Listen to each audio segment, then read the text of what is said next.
Ito na guys, nandito tayo ngayon sa Iba, Zambales. Bibili tayo ngayon ng generator. Magtingin-tingin muna tayo.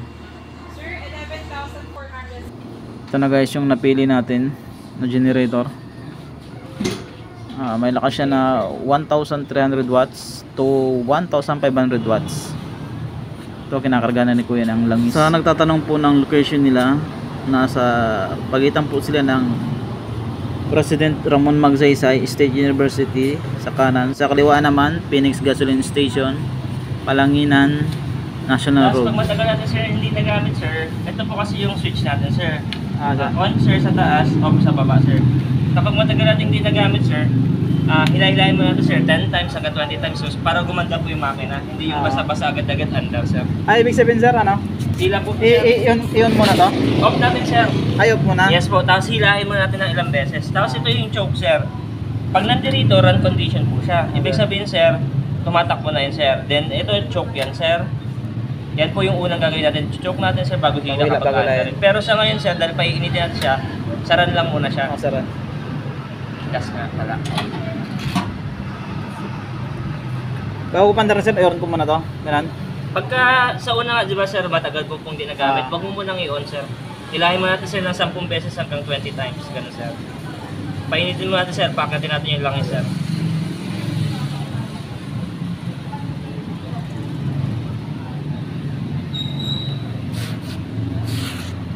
Natin dati sir ang fuel para bumaba na siya dati. Tapos sa ngayon sir, naka-off siya, naka-run position siya, painitin lang natin sir. Tapos pala sir, ito yung timplahan sir ng silinyador. Kapag tumatagal kasi ang makina sir, medyo nagkaka-problema na kailangan tataasan mo yung revolution. Ito sir yun. Pihit-pihit na yan sir. Pero ngayon sir, naka-okay naman. Set up lang natin sir. Sa hila sir, para umakit muna yung langis sir. Double check ko lang sir kung nakapihit yung puti.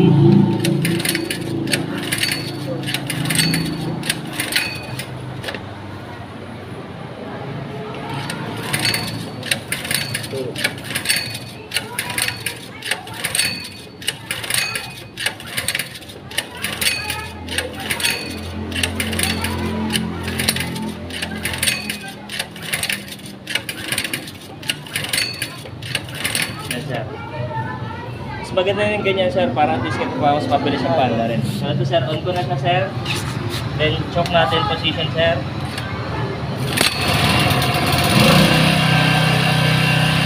Madali lang sa panda rin sir.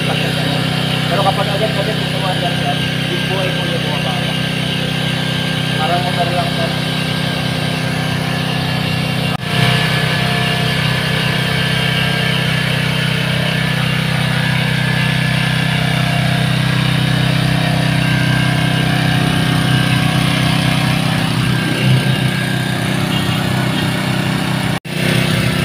At yan nga guys, sinusukot ni Kuya yung tayo kung accurate na yung lumalabas.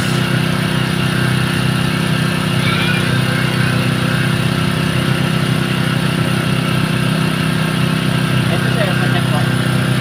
226.4 volts po. Kaya po ito na.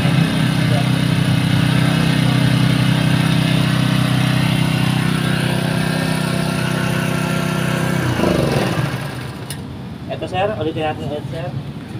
Kapag matagal na po, di ba, nagpalit kayo ng gas niya, nagdagdagan ka ng gas, patayin nyo sir. Yun sir, ang gagawin natin na, patayin natin sir pag maglalagay tayo ng gasolina.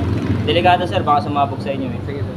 Ngayon, pag napatay na sir, kapag uminit sir, kahit hindi natin sana i-choke yan. Pero ito kasi sir, saglit pa lang eh. Pero susubukan natin sir, kung mapapanda natin hindi naka-choke. Pero kapag hindi mo panda sir, i-choke mo muna ulit.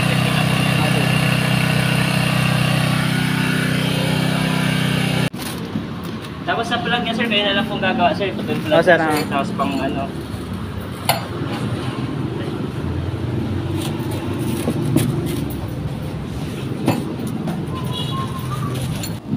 At ayun nga pala guys, pawi na ako niyan. Sinakay ko na sa tricycle ni tatay.